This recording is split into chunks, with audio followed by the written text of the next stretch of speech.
करेंगे नबी जो करम धीरे धीरे।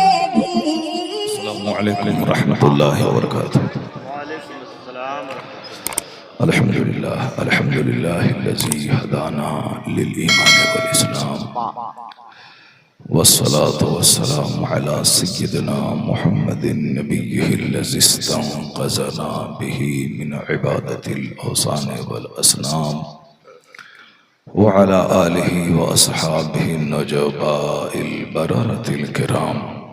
अम्मा बअद फ़अऊज़ु बिल्लाहि मिनश्शैतानिर रजीम।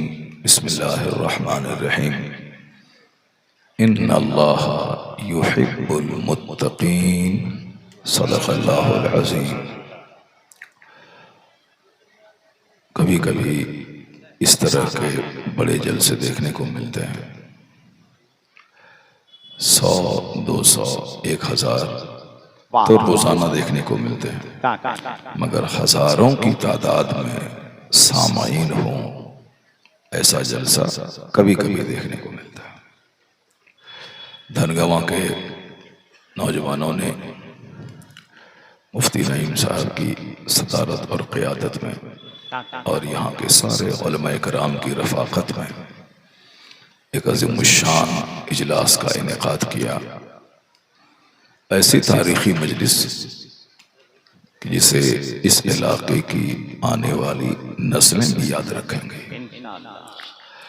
उलमाए कराम तो आते रहते हैं, लेकिन आज की मजलिस में मरकज़े अहले सुन्नत के साहिब सज्जादा शहजादे ताजुश्शरिया क़ाइदे मिल्लत क़ाज़ील क़ुज़ात फ़िल हिंद हज़रत मौलाना मुफ्ती मोहम्मद असद रज़ा ख़ान मद्दसिल्लाहुल आली की जो आमद हो रही है, ये आमद एक ऐतिहासिक, हिस्टोरिकल और तारीख़ी आमद हो रही है। जिन लोगों ने ताजुश्शरिया को देखा है, आज वो नाज करते हैं कि मेरी आंखों ने ताजुश्शरिया को देखा। जिन लोगों ने मुफ्ती आज़म हिंद को देखा है, आज गिनती के चंद लोग बचे हैं, वो कहते हैं कि बस मुफ्ती आज़म हिंद का जलवा मेरी आंखों में है, कोई दूसरा जचता कहाँ है। जिन लोगों ने आला हजरत को देखा होगा, उसका क्या कहना होगा। एक आई थिंक पाकिस्तान में मचा हुआ है। अरे माशाअल्लाह, क्या बात है। आला हजरत के देख, मेरे ख्याल से उनकी उम्र 120 सालों में होगी माशाअल्लाह। तो आला हजरत को जिसने देखा होगा, क्या उनके पोते आज कहते हैं कि मेरे अब्बा आला हजरत को देखे, मेरे दादा आला हजरत को देखे। तो मुझे उम्मीद है कि आज अगर आप सारे लोग बैठे रहे और हुजूर क़ाइदे मिल्लत का दीदार किया, तो आप भी अपनी तकदीर पे नाज करेंगे कि मैंने रजा को तो नहीं मगर रजा के शहजादे को देखा है। सुभान अल्लाह। और आप ये कहने पर मजबूर हो जाएंगे कि जब पड़पोता ऐसा लाजवाब है तो परदादा आला हजरत कैसे होंगे। सुभान अल्लाह। आप कहेंगे, चूंकि गलत प्रोपेगेंडा लोग फैला देते हैं और जब सच्चाई सामने आती है तो प्रोपेगेंडा का धुआं हो जाता है और लोग दिल की गहराई से सच्चाई को तस्लीम कर लेते हैं। आज से कई साल पहले अनंतनाग जम्मू कश्मीर में लाखों का मजमा खिताब करने में गया था। मेरे से पहले सरकार ताजुश्शरिया रहमतुल्लाह अलैह उसी मजलिस में खिताब 2 साल पहले कर चुके थे, उनकी हाजिरी हो चुकी थी। लोगों ने मुझसे बताया कि यहाँ बदअकीदों ने एक अफवाह फैला दी थी कि इनके काला हजरत आ रहे हैं। आला हजरत का मतलब उन्होंने मजाक उड़ाते हुए, तंज करते हुए काला हजरत, इनके काला हजरत के खानदान के लोग आ रहे हैं। ये आला नहीं, काला है माशाअल्लाह। तो कुछ लोग इस इंतजार में थे, जरा देखें कैसे हैं। जब सरकार ताजुश्शरिया की आमद हुई और लाखों का मजमा तो मेरे जाने के बाद जलसे में था, तो ताजुल शरिया के जलसे में कितने लाख लोग रहे होंगे।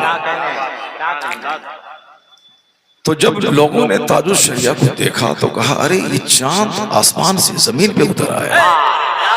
क्या कहने, जिंदाबाद जिंदाबाद। तो लोगों ने कहा कि लानतुल्लाह अलल काज़िबीन, झूठों पे अल्लाह की लानत। बेशुमार लोग जो गलत प्रोपेगेंडे में पढ़कर मशकूक हो रहे थे, वो सारे के सारे ताजुल शरिया का चेहरा देखकर उनकी बैअत में दाखिल हो गए। तो इसका मतलब है कि एक है प्रोपेगेंडा और एक है सच्चाई। आज आप सच्चाई देखेंगे, बहुत सारे लोगों का झूठा मजहब झूठ पर कायम है, और अहले सुन्नत व जमात का सच्चा मजहब सदाकत और सच्चाई पर कायम है। हमारे यहाँ अगरचे बातिन पे जोर दिया जाता है, जाहिर पे कम, लेकिन एक्सटर्नल और इंटरनल, जाहिर और बातिन दोनों अगर खूबसूरत हो तो वो शख्सियत पुरकशिश हो जाती है। अगरचे हमारे नजदीक कोई काला आदमी भी हो, वो साहिब किरदार है, साहिब ईमान है, तो हमारे लिए काबिल एहतराम है। हमारे यहाँ कोई रंग और कोई भेदभाव के लिए कोई जगह नहीं है। अकाल इस्लाम ने फरमाया कि ला फज़ल लि अरबिय्यिन अला अजमी वला लि अजमिय्यिन अला अरबी वला लि अस्वद अला अबयद वला लि अबयद अला अस्वद इल्ला बित्तक़वा। सरकार दो जहां सल्लल्लाहु अलैहि वसल्लम का इरशाद गिरामी है कि कोई अरबी अजमी पर फौकियत नहीं रखता है, और कोई अजमी अरबी पर नहीं, कोई गोरा काले पर, कोई काला गोरे पर नहीं। जो मुत्तकी होगा वही साहिब इज्जत है। और दुनिया ने अपनी आंखों से देखा कि फारस के सलमान, रूम के सुहैब और हबश के बिलाल, तीनों का चेहरा अलग है, तीनों का कलर अलग है, लेकिन जब ये तीनों कलमा पढ़ के इस्लामी फैमिली में दाखिल हो गए, अब वहां कोई फर्क नहीं है कि कौन गोरा है कौन काला है। बिलाल सबसे आगे हैं, कुरैश का गोरा उनके पीछे। यह है इस्लाम। इस्लाम ने कैरेक्टर पे जोर दिया, इस्लाम ने किरदार पे जोर दिया। ये और बात है कि हम लोग कमजोर हो गए, हम लोगों की सोच कमजोर हो गई। हम लोग मकान, दुकान, गाड़ी, मॉल, मार्केटिंग कम्प्लेक्स, 2-4-10 एकड़ जमीन, इसको हम लोग वैल्यू देने लगे, जमींदार के लिए खड़े होने लगे, गरीबों को सलाम भी करें तो जवाब नहीं देने लगे। ये इंतहाई घटिया सोच है, इस्लामी सोच नहीं है। इस्लामी सोच यही है, वही जो कुरान ने कहा। अल्लाह रब्बुल इज्जत ने क्या फरमाया, इन्ना अकरमकुम इंदल्लाहि अतकाकुम, the most respectable is one who is God fearing person. Most respectable, सबसे ज्यादा इज्जत वाला, काबिल इज्जत वो है जो जितना ज्यादा अल्लाह से डरने वाला। और आज जो कहते हैं कि समाज में अच्छे लोग नहीं हैं, अच्छे लोग रहेंगे कैसे? अच्छों की कद्र होगी तब न लोग अच्छा बनना चाहेंगे। यहां तो कद्र हम चोरों की करते हैं, यहां तो कद्र हम डकैतों की करते हैं, यहां तो कद्र हम मर्डरर और हत्यारों की करते हैं। जो 2-4 आदमी का मर्डर किया, सारा गांव उसे थर्रा रहा, सारा गांव कुर्सी लेके खड़ा हो गया। एक आदमी की नमाज, सारी जिंदगी नमाज कज़ा नहीं हुई उसकी, और जब से जवान हुआ, जब से नमाज फर्ज होगी, उनके आने के बाद कोई बदन में जुम्बिश नहीं होती। एक नमाजी आ रहा, एक मुत्तकी आ रहा, लेकिन एक आदमी का मर्डर करने वाला कोई रजील और खबीस मरदूद आ जाए तो लोग कुर्सियां लेके दौड़ते हैं, साहब फलां साहब आ रहे हैं, फलां साहब आ रहे हैं। तुम लोग अभी वो यूट्यूब वाला काम मत करो, सब छोड़ो, बंद करो। अभी तो 1 घंटे के बाद सब बंद करना पड़ेगा। एक बंदा एक मोबाइल नहीं चलाएगा, कोई फोटो नहीं लेगा, कोई वीडियो नहीं बनाएगा, मैं थोड़ा सा नर्म हो जाता हूं, चूंकि मैं तो अब मेरा अपना कोई चैनल है नहीं। पाकिस्तान के उलमाए कराम के सबके पास अपना चैनल है, अपना मंच है, अपनी कुर्सी है, अपना वीडियोग्राफी है। 1 घंटे की, आधे घंटे की, 10 मिनट की, 5 मिनट की शॉर्ट्स बना बना के छोड़ते हैं, लोग जानते हैं उसको। और पीछे से बैकग्राउंड में एक म्यूजिक चलता रहता है, ताकि ऐसे म्यूजिक सुनने के बाद भी लोग रोने लगे। तो बस एक दिखावा, एग्जीबिशन, एक नुमाइश है। हिंदुस्तान में भी कुछ लोग हैं जो अपने बंद कमरे में साहब जबरदस्त कैमरा लेके उन्होंने आधे घंटे, 1 घंटे, 5 मिनट क्लिप बनाई और व्हाट्सएप, यूट्यूब पे डाला। लोग करोड़ों उसके फैंस हो रहे हैं। मेरा अपना कोई चैनल नहीं, न मैं अपने जुमा के खिताब को मैं उसको टेप करता हूं, न अपने बंद कमरे में, और न ही मैं अवामुन्नास के दरमियान जब मैं बोलता हूं तो मेरे अंदर आज तक, जब टेप रिकॉर्डर था उस वक्त भी मैं टेप तक नहीं करता था। अब मोबाइल भी मैंने कभी नहीं चला कि देखो मैं कैसे बोलता हूं, मेरी आवाज कैसे निकलती है, मैं मश्क करूं, प्रैक्टिस करूं, ऐसा कभी नहीं किया, कभी नहीं किया। अब हमारे नजदीक इसके बारे में वही फतवा है जो सरकार ताजुश शरिया का। बस बाकी रही बात, हमारा काम है मसला बता देना कि नमाज पढ़ना फर्ज आज़म है, नमाज छोड़ना गुनाह आज़म है, मगर किसी की गर्दन में चादर डाल के मस्जिद घुसाना ये मेरा काम नहीं, और ये किसी नबी पर ये काम फर्ज नहीं था। सारे अंबिया और मुरसलीन पे यही काम था कि अल्लाह का पैगाम बंदों तक पहुंचा जाए। और जिसको कुरान ने भी कहा वमा अलैना इल्लल बला, यानी हम पर सिर्फ पहुंचा देना। अल्लाह के नबी अल्लाह का कलाम पहुंचाते थे, उसी लाखों हजारों में से 2-4 लोग खींच के कलमा पढ़ के मुसलमान बन जाते। और यही काम क़यामत तक उलमाए कराम पर भी है। आप गमज़दा ना हो कि लोग नमाज नहीं पढ़ते हैं, लोग बदअक़ीदी की तरफ भाग रहे हैं, कुछ नहीं। आपका काम है अल्लाह का कलाम पहुंचा देना, आपका काम पहुंचा देना है, बाकी दिल का बदलना अल्लाह का काम। मेरा काम है बता देना कि साहब ये सब नाजायज है, सब दुरुस्त नहीं है, बस मेरा काम है बताता। अब रह गई बात के कैमरा तोड़ के फेंक देना, ये सब काम हमारा नहीं है, हमारा काम है बता देना। बाकी की बात के अल्लाह तबारक व तआला लोगों को हिदायत अता फरमाए। और जब से ये सारी चीजें आई हैं तब से बेशुमार फितनों ने भी जन्म लिया, बहुत सारे फितने, और उससे कुछ भी नहीं होने वाला। 5 मिनट की गुफ्तगू अगर आपने गौर से सुन लिया, मुमकिन है कि अगर ये बात दिल में उतर गई तो मरते दम तक इस गुफ्तगू का असर आपके साथ रहेगा। वरना ये यूट्यूब में तकरीरें सुनने वाला भीड़ तो लगा देता है, 1 लाख की भीड़ जमा हो जाती है, लेकिन एक बंदा भी तकरीर सुनने के बाद परफेक्ट मोमिन बन के उस दिन के बाद से नमाजी, साहिद, आबिद बन जाए, ऐसा बहुत कम सुनने को मिलता है। भीड़ लग जाती है, बस सबके हाथ में मोबाइल है, सब फोटोग्राफी कर रहे हैं, एक हंगामा है, जैसे कि कोई फिल्म का एक्टर आ गया हो, जैसे कि कोई क्रिकेटर आ गया हो, एक हंगामा है। इस हंगामों के बीच में मेरा शेख अभी आने वाला है। मेरे शेख आने से पहले खबर भेज देंगे कि एक ही मोबाइल की लाइट नजर नहीं आनी चाहिए, अगर नजर आएगी तो मैं स्टेज पे नहीं आऊंगा, मैं वापस हो जाऊंगा। चूंकि वह उनका बेटा है जो असकाफतु सुन्निया में जहां के लोग वीडियोग्राफी सब आम तौर पर करते हैं, लेकिन ताजुश शरिया की जब आमद हुई थी तो आपने कहा था कि एक भी कैमरा ऑन रहेगा तो मैं स्टेज पे नहीं जाऊंगा। सकाफतु सुन्निया जहां अरब और अजम के अरबपति, खरबपति, करोड़पति सब आते हैं, खरबों के प्रोजेक्ट से इदारा बन रहा है, नॉलेज सिटी बन रही है, पैसों का अंबार है। अरब के सेठ वहां आते हैं, उनका इस्तेमाल होता है, लाखों करोड़ों रुपए दान देके वहां से जाते हैं। सब एक्टिविटीज हो गई, लेकिन जब सरकार ताजुश शरिया के आने की बात आई तो सारे कैमरे बंद कर दिए गए। ताजुश शरिया आए, आपने खिताब किया, लोगों को मुरीद किया, जब वापस चले गए तो वही शेख अबू बकर कहने लगे मान गया आला हजरत के नारे तकबीर, नारे रिसालत, मसलके आला हजरत। मान गया, मान गया, मान गया।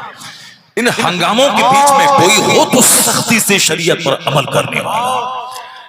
15 लाख रुपए हेलीकॉप्टर का किराया लेकर झारखंड का एक आदमी सरकार ताजुल शरिया के पास के हुजूर सिर्फ मेरे नए घर में कदम रख दें। कहा तुम बोला ताजुल शरिया ने क्या कहा, तुम रजा के बेटे को पैसे से खरीदना चाहते हो, नहीं होगा ऐसा। एक आदमी नागपुर का झोले में रुपया भर के आया था, कहा था हुजूर ये नजराना कबूल फरमाएं, मेरे घर में सिर्फ कदम रख दें, सिर्फ कदम रख दें। जो कदर करने वाले लोग हैं वो हम लोग जिस इलाके में बिलोंग करते हैं, हमारे यहाँ धान की कदर है, हमारे यहाँ मकई की कदर है, हमारे यहाँ जूट की कदर है, हमारे यहाँ मकान की कदर है, हमारे यहाँ कोई बोले कि जमीन बेच रहा हो, कीमत क्या है 25 लाख, तो चुपके से खबर भिजवाता है कि मैं 26 लाख दे दूंगा। ये कदर है। लेकिन जहां आलिमों की कदर है वह लोग आलिमों को 1-1 लाख रुपए नजराने देकर ये कहते हैं कि हक तो ये है कि हक अदा ना। हम लोग 15,000 रुपए किसी हाफिज को नजराना दे देते तो सोचते हैं कि मैंने बहुत बड़ा एहसान कर दिया, लेकिन 15 लाख रुपए नजराने देने के बाद भी लोग कहते हैं तुमने मेरे रब का जो कलाम सुनाया है उसकी समाज का तो हक ही अदा नहीं हो सकता है, मैं सोने पे तौल भी दूं मगर तेरे इस काम का ये नजराना नहीं हो सकता। तो जहां कद्र है, जहां इज्जत है, वहां हर जुमा के दिन इमाम साहब को लोग लिफाफ पेश करते हैं। हर जुमा के दिन मस्जिद में चंदा दिया 10 रुपए, इमाम साहब को देते हैं 51 रुपए, 101 रुपए। मगर हम जिस इलाके से बिलोंग करते हैं, बिहार में और यूपी में, झारखंड में और बंगाल, 4 स्टेट और उड़ीसा 5 स्टेट में, ये 5 स्टेट में इमाम साहब को नजराना क्या देंगे? फजर की नमाज पढ़ के इमाम साहब के हुजरे में जाके इमाम साहब महफिल मिलाद से जो शक्करपाला लाते हैं उसको भी नमाजी बैठ के खा लेते हैं, और इमाम साहब की ही चाय पी लेते हैं। ये नजराने क्या देंगे? जहां इमाम की कदर है, आलिम की कदर है, जरा देखें वहां बरकतें हैं, वहां रहमतें। एक साहब के यहाँ मैं सिर्फ जलसे में एक रात ठहरा था, अभी करंट रमजान से पहले 1 महीने की बात है। सिर्फ मैं वहां इशा की नमाज मैंने पढ़ा था, फजर की नमाज भी मैं रेलवे स्टेशन पे चुके वहां से तकरीर करने के बाद वापस हो गए। लेकिन आपको मालूम होना चाहिए कि अभी रमजान में, जबकि पहले से कोई शनासाई नहीं थी, पहले से कोई मुलाकात नहीं थी, नाम तक नहीं जानता था। जलसे में गया उड़ीसा, अब वहां जलसे में गया, जलसे में जिसके घर में क़याम था, जलसा किसी दूसरे ने करवाया था, क़याम वो अपने चचेरे भाई या चाचा के घर में मेरा रखवाया था। वहां गए, मैंने वहां नमाज इशा अदा की, खाना खाया, बस 2-3 घंटे उन्होंने मुझको देखा और अपनी महंगी गाड़ी पे वो वहां से बहुत दूर रेलवे स्टेशन था छोड़ने गया। अभी रमजान में उसने फोन करके कहा कि हुजूर 1 लाख रुपए तो आपके मदरसे के लिए मैं दे रहा हूं, और ये 20,000 रुपए अलग से सिर्फ आपके ईद के कपड़ा बनाने के लिए भेज रहा हूं। धान, गेहूं, पटवा, मकई, पैसा, कौड़ी, चोसना, पकड़ना, ये तो हमारे नजदीक है। सिर्फ एक मुलाकात में, एक मुलाकात नहीं, बिल्कुल सच है। और भी एक फंड दिया उसने, वो मैं नहीं बोल रहा हूं, मैं सिर्फ 2 बात कह रहा हूं। 1 लाख रुपए उन्होंने मेरे मदरसे के लिए दिया, 20,000 रुपए सिर्फ मेरे ईद के कपड़ा बनाने के लिए भेज दिया, बाकी और एक अमाउंट दिया है उसने। मैं सिर्फ ये कहता हूं कि कहां है हम लोग इमाम को चूसने वाला, इमाम की ग़ीबत करने वाला, इमाम से नफरत करने वाला। ये उन लोगों को मालूम है कि नेक लोगों का जब कदम, हालांकि मैं नेक हूं नहीं, नेक लोगों का जब कदम पड़ जाता है तो खुसूसी रहमतों का नुज़ूल होता है। और ये हम लोग तो इसका एहसास नहीं कर सकते हैं, लेकिन जिन्होंने महसूस किया है उसका स्टेटमेंट सुनिए, क्योंकि आज ताजुल शरिया का शहजादा आने वाला है। मुत्तकियों का मुत्तकियों के सरदार का शहजादा आने वाला है। इमामुल मुत्तकीन थे ताजुश शरीफ। चूंकि हम लोग भी मौलाना हैं, मगर हम लोग भी ये चाहते हैं कि हमारे इर्द गिर्द में कुछ डकैत लोग रहें ताकि दूसरा आदमी हमसे डरे। जैसे हम हक बोले तो हक बोलने के बाद बोला है मौलाना साहब जेल में डाल देंगे, जेल में डाल देंगे। तो अब कम से कम 2-4 लोग तो रहें मेरे आगे पीछे, ताकि बोले खबरदार जेल की बात करेगा तो शूट कर दूंगा। तो हम लोग भी चाहते हैं कि 1-2, अगरचे मैं नहीं चाहता हूं। बरेली शरीफ में एक छोटा मोटा मौलाना साहब है, वो बिल्कुल वो बॉडीगार्ड लेके चलता है, गन। कल रहमत बोला कि सरकार कायदे मिल्लत के सामने 2 मशीन गन लेके भी आप देखेंगे, 2 बॉडीगार्ड मशीन गन लेकर के वो चलते हैं। जाहिर सी बात है बड़ी खानका के बड़े गद्दी नशी हैं। हिंदुस्तान में सारे लोग अच्छे नहीं हैं, गलत बुरे लोग भी हैं। कहीं मौका पाकर इतने बड़े रहनुमा को लोग शूट कर दें, तकलीफ पहुंचा दें, इसलिए बॉडीगार्ड्स गवर्नमेंट ने दिया। हमसे किसी ने कहा कि साहब आप भी रखिए ना। मैंने कहा क्या बेकार की बातें करते हो यार, हम फ्री भी मस्जिद जाते हैं, फ्री मस्जिद से आते हैं, फ्री मदरसा जाते हैं, बाइक से मदरसा चले जाते हैं, कभी कार से जाते हैं, कभी पैदल मस्जिद जाते हैं। अगर वो रख लेंगे गनर को तो फिर पैदल चलना मेरे लिए मुश्किल हो जाएगा। अब फिर जो नजराना मिलेगा 10,000 रुपए जो हमको देंगे धनगांव वाले, वो सब उसी में चला जाएगा। क्या हाल होगा, क्या होगा। तो इसलिए आदमी को अपनी हैसियत भी समझनी चाहिए ना, उसी हैसियत से बढ़ा दिया जाएगा, उसी हैसियत से आदमी को रहना चाहिए। छोटे लोग तो गनर और बॉडीगार्ड लेके चलते हैं और अपने इर्द गिर्द डकैतों को लेके चलते हैं, बहुत सारे लोग होते हैं। मगर इस फितनो फसाद के वक्त में अगर आपने सरकार ताजुश शरिया को देखा है, ये उलमा कराम तो सारे देखे हैं, ताजुश शरिया के इर्द गिर्द जितने भी लोग होते थे, चोर लुच्चे लफंगे डकैत नहीं, इर्द गिर्द सब उलमा कराम होते थे, मुफ्तियाने कराम की जमात होती थी। जहां भी रहे आलिमों की झुरमुट पर रहे, जहां भी रहे नेक लोगों के साथ रहे। हमने बहुत सारे पीरों को देखा है जो पीर गुटखा खाते हैं, जो पीर हमेशा अखबार पढ़ते रहते हैं, जो पीर हमें हमेशा पॉलिटिकल बात करते रहते हैं।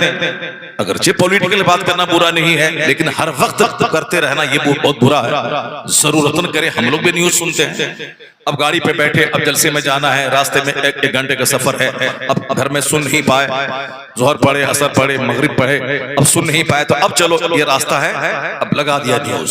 इस वक्त इजराइल में क्या हो रहा है, फिलिस्तीन में क्या हो रहा है, वक्फ अमेंडमेंट बिल पर क्या हो रहा है, मसाजिद में क्या खिताब हो रहा है। अभी मैंने देखा उसको कि अब इंडिया टीवी वाला जो मेरे पीछे पड़ा हुआ था, तो अब ये मस्जिद के इमाम के पीछे पड़ा हुआ है कि आज ये देखिए इमाम साहब धमकी दे रहे हैं, ये इमाम साहब हुकूमत को धमकी दे रहे हैं। यानी अब 2-4 इमाम का नाम रगड़ेगा और उसके बाद मुमकिन है कि नजर उसकी पड़ेगी, जेल में जाकर डाल देगा उसको।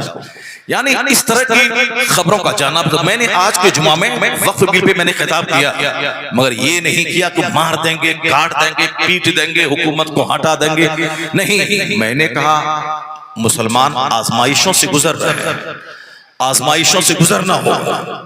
अल्लाह ने फरमाया वलनब्लुवन्नकुम बिशैइन मिनल खौफ, हम तुम्हें आजमाएंगे, कभी खौफ का माहौल देकर, कभी तेरी औलाद में मौत देकर, जान में माल में कमी देकर मैं तुझको आजमाऊंगा। कल रात हुजूर मुहद्दिस कबीर ने एक बात कही कि एक कौम मुस्लिम तुम खूबसूरत हो, जो खूबसूरत होते हैं उनके हासिद होते हैं, उनके चिढ़ने वाले होते हैं, उनसे चलने वाले होते हैं। मुहद्दिस कबीर ने कल कहा जो कोढ़ी होता है उस कोढ़ी से कौन हसद करे, उस कोढ़ी से कौन चलेगा, उस कोढ़ी के खिलाफ कौन बोलेगा, उस कोढ़ी को मारने की बात कौन करेगा। हासिद उसके होते हैं जो सेहतमंद होता है, जो दौलतमंद होता है, जो हसीनो जमील होता है। इस रुए जमीन पर एक कौम मुस्लिम है जैसे मुस्तफा लाजवाब, मुस्तफा की अता से मुस्तफा का गुलाम लाजवाब। इसलिए यहूदी इसका दुश्मन, नसरानी इसका दुश्मन, मजूसी इसका दुश्मन, मुशरिक इसका दुश्मन, लेकिन इनकी दुश्मनी से होता क्या है, इनके हसद करने से होता क्या है। कोई घर में बैठ कर चिढ़े कि इनके पास गाड़ी क्यों आ गई, इनका मकान क्यों बन गया, इनके बेटे को नौकरी क्यों लग गई, या 1000 एकड़ जमीन क्यों खरीद लिया। ये हसद करने से क्या होगा, ये दुश्मनी करने से क्या होगा। हसद बढ़ता जाएगा, उसकी नेमत और बढ़ती चली जाएगी। यही तो मैंने 1400 साल के अंदर देखा है। 4 लोगों ने कलमा पढ़ा था, मुशरिकीन ने कहा कि मैं इनको आगे बढ़ने नहीं दूंगा, इस्लाम मिटा दूंगा। 4000 लोगों ने कलमा पढ़ लिया। फिर दुश्मनों ने कहा कि इस्लाम मिटा दूंगा, 4 लाख लोगों ने कलमा पढ़ लिया। फिर दुश्मनों ने कहा इस्लाम मिटा दूंगा, 4 करोड़ लोगों ने कलमा पढ़ लिया। फिर दुश्मन ने कहा इस्लाम मिटा दूंगा, 40 करोड़ लोगों ने कलमा पढ़ लिया। फिर दुश्मन ने कहा इस्लाम मिटा दूंगा, 100 करोड़ लोगों ने कलमा पढ़ लिया। आज से 75 साल पहले भी इनके बाप दादा दुश्मनी कर चुके हैं, हमारे बाप दादाओं को मार चुके हैं, या खेत में इसे दफन कर चुके हैं। यह समझा इस्लाम मिट जाएगा। उस वक्त 10 करोड़ थे, अभी 40 करोड़ कलमा पढ़ने वाला उसी धरती पर मौजूद है। और पूरी दुनिया के यहूदी, नसरानी, मुशरिक सब मिलके इस्लाम का चिराग बुझाना चाहते हैं। आज 200 करोड़ लोग ऐसे हैं जिसके नाम के साथ लफ्ज़ मोहम्मद जुड़ा हुआ है, या 200 करोड़ मोहम्मदी फौज इस बात की दलील है कि दुश्मनी जब जब बढ़ी है, मुस्तफा के गुलामों की तादाद में इजाफा होता चला है। नारे तकबीर, सब लोग हाथों को उठाएं। नारे तकबीर, नारे रिसालत, अज़मते मज़हबे इस्लाम, मसलके आला हज़रत। ऐ मेरी कौम, आप उस जबरदस्त मजहबी मुहज्जब के फॉलोवर हैं जिसकी हिफाजत का जिम्मा अल्लाह ने दिया है। हाँ, अलबत्ता आप आजमाइशों से गुजारे जाएंगे, क्योंकि दुनिया आपके लिए एक आरजी ठिकाना है ना। आपकी मंजिल तो जन्नत है। आपको तो उस जन्नत को अल्लाह ने आपके लिए तैयार किया है जिस जन्नत के मकान की ईंटें सोने और चांदी की बनी हुई। आपका घर है वो जन्नत। ये दुनिया में मिट्टी, फूस, पुख्ते का घर ये आपकी मंजिल नहीं, ये एक टेम्पररी एबोर्ड है, एक आरजी ठिकाना है आपका। असल आपकी मंजिल है जन्नत। अल्लाह ने तैयार किया उसको, जहां सोने चांदी की ईंट से बना हुआ घर है। उन ईंटों को मुश्क और कस्तूरी के गारे पे जोड़ा गया है।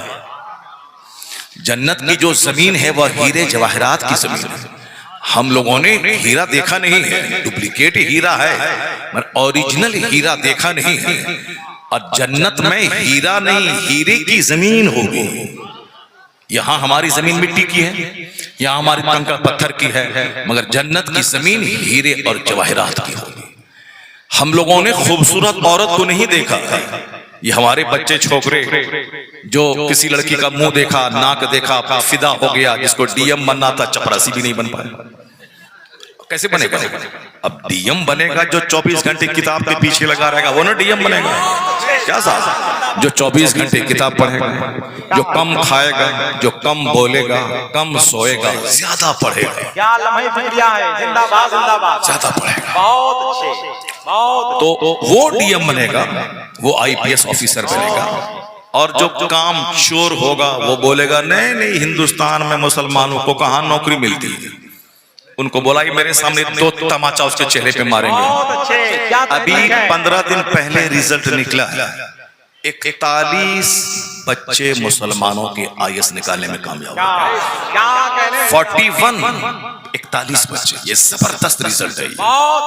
अब पिछले साल का जब मैंने रिजल्ट देखा, 35 बच्चे मुसलमानों के आईएएस निकालने में कामयाब हुए। पिछले साल, अगरचे हम इसके कायल नहीं हैं कि औरतें जिनसे टी शर्ट पहने डीएम बने, एसपी बने, लॉयर बने, मास्टर बने, और शौहर मालिक मुख्तार होके उनके पीछे पीछे स्कूल जाके नौकरी करवाए उसको, हम इसके कायल नहीं। चूंकि लड़कियां जब पढ़ती हैं और लड़के जब गुटखा खोर होके गली कूचे में गुल्ली डंडा खेलते हैं, तो फिर लड़कियां जब पढ़ती हैं स्कूल की तालीम, आखिरत, जन्नत, शौहर की खिदमत, वो सब नहीं। फिर वही होता है जो मेरठ में हुआ, यानी शौहर को काट करके ड्रम में डाल करके उसके ऊपर में सीमेंट डाल दिया जाता है। और ये एक मेरठ नहीं, रोजाना एक किस्से हो रहे हैं। चूंकि मेरठ की कहानी आम होगी, सारे लोग जान गए। इसी इलाके में एक हम जलसा करने गए थे, वहां देखा एक शायर था, बोला हजरत कुछ देखा आपने? मैंने कहा नहीं। कहा देखिए ना, स्कूल के एक टीचर था, लड़की टीचर है, उसके पीछे वो दौड़ रहा, उसको कपड़ा पकड़ने के लिए लपक रहा है पीछे से। शौहर बाहर में मोटरसाइकिल के उसका इंतजार कर रहा है, और अंदर में उसकी बीवी पढ़ाने के नाम पे दूसरे मर्दों के साथ हाथापाई कर रही। सब नहीं मगर अक्सर एक लड़का रोने लगा कि 4 बच्चे की मां मेरी बीवी नौकरी कर रही है, वो दूसरे मास्टर के साथ भाग गई। एक मौलाना साहब, अभी कुछ दिन पहले मैं भागलपुर तकरीर करने के लिए गया था, कहा कि एक मौजिन साहब की बेटी से मैंने शादी की, शादी के बाद उसको मैं अहमदाबाद से मैं यहां लाया, जब तक रही 30 दिन तक डेली मोबाइल चलाती रही, बर्तन साफ करी मोबाइल चला रही है, बैठी है मोबाइल चला रही है। मैंने कहा कि क्यों बात कर रही हो तुम? मैं तेरा शौहर हूं, मैं शादी करके मैं लाया हूं, तेरे बाप कितना अच्छा आदमी है, लोग क्या कहेंगे? वो बोलती है तुझको छोड़ दूंगी मगर मोबाइल नहीं छोड़ूंगी। और बनाइए डॉक्टर, और बनाइए इंजीनियर, और जींस और टी शर्ट पहना के भेजिए कॉलेज। बैरिस्टर बनाइए लड़के को, IAS ऑफिसर बनाइए बेटे को, लॉयर बनाइए बेटे को, इसको बनाइए IAS ऑफिसर। उसके बारे में, जिसके बारे में उसका पैदा करने वाला खुदा कहता है, खुदा के कानून के खिलाफ जो काम करेगा तो फितना तो पैदा होगा, फितना तो पैदा होगा। आज तो एक आदमी को काटा गया है, आने वाले 25 साल के बाद शादी करने से लोग डरेंगे कि हमको भी एक काट करके रख देगी ड्रम में। अभी तो वफादार बेटियां मौजूद हैं, मगर अगर आने वाले कुछ दिन के बाद वो काटने वाली बेटियां आएंगी, कोई आदमी डर के मारे शादी नहीं करेगा, क्योंकि हर आदमी का, हर औरत का संबंध दूसरों से होगा। वो शादी बाप के दबाव में कर भी लेगी मगर वो दूसरे का ही रहेगी, अपने दूसरे यार से मिल करके इसके गले पे रात में छुरी चला देगी और सारा सामान लेकर के वो रफू चक्कर हो जाएगी। और ऐसे आमतौर पर ऐसा हो रहा है। अब सुनिए कुरान क्या कहता है, करना फी बुयूतिकुन्ना वला तबर्रजना तबर्रुजल जाहिलिया। अल्लाह कहता है औरतों अपने घरों में ठहरी रहो, दौरे जाहिलियत की आवारा औरतों की तरह मारे मारे मत फिरा करो। क्या अहमदाबाद, क्या मुरादाबाद, क्या पटना, क्या पूर्णिया, जो थोड़ा सा बचा हुआ था जो 22 क्या है, शरारा खरारा ये वो मार्केटिंग में साहब शौहर सोया हुआ है, सारा मार्केट औरतों से भरा हुआ है। क्या होगा? यहाँ शौहर से ज्यादा खूबसूरत कोई दूसरा आंखों में बस जाए, वही होगा जो तुम्हारे पूर्णिया के बगल में अररिया में हुआ था कि एक घर का कमाने वाला, रेलवे में जॉब करने वाला एक शख्स शादी करके लाया, उससे ज्यादा खूबसूरत उसका छोटा भाई था। वो छोटे भाई से दिल लगाने लगी या सोची नहीं कि क्या होगा कल। घर का कमाने वाला जो माँ को पालता है, बाप को पालता है, बीवी को पाल रहा है, छोटे भाई को पढ़ा रहा है, ये तमाम मुस्तकबिल के खतरात से बेखबर, सिर्फ ख्वाहिशात, लज्जत, सिर्फ सेक्स करने के लिए छोटे भाई से प्यार किया और छोटे भाई के साथ मिलके अपने नौकरी पेशा शौहर को ज़ब्ह कर दिया। अब बताइए कि क्या होगा उस घर का, क्या होगा उस घर का? तो अल्लाह ने क्या कहा, ए औरतों अपने घरों में ठहरी रहो, दौरे जाहिलियत की औरतों की तरह मारे मारे मत फिरो, 2-4 मर्दों का चेहरा मत देखो। आला हजरत फाज़िल बरेलवी रज़ी अल्लाह ताला अन्हु ने लिखा आज से 100 साल पहले कि जवान ख़वातीन छत पे ना जाएं, छत पे ना जाए, अजनबी मर्दों पे नजर पड़ेगी, दिल में वसवसा पैदा होगा।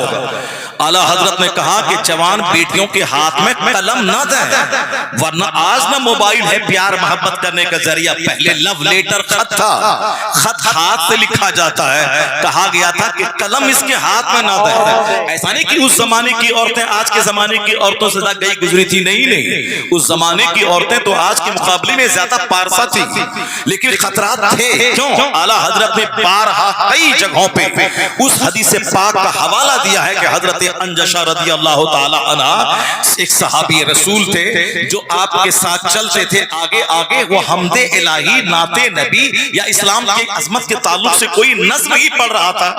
वह नज़्म जिस तरह से अरब में ऊंट को चराने वाले वो कुछ गाते हैं ताकि ऊंट उसको सुनने के बाद तेज रफ्तारी के साथ चलता है। आज भी जो लोग गाय भैंस बैल चराते हैं, खरीदते हैं, बाजार से लाते हैं, कुछ वो गाते हैं जिसकी वजह से बैल को, जानवरों को मस्ती आती है। अगर कोई पीलर गाड़ना हो तो कुछ लोग गाते हैं जिसकी वजह से ताकत में एनर्जी मिलती है। वो गंदा गाना आज लोग गाते हैं, मगर 1400 साल पहले वो गंदा गाना नहीं गाते थे। या तो इस्लाम के बारे में कुछ बातें करते थे, या हुजूर की नात पढ़ते थे, या अल्लाह की तारीफ हमद करते थे।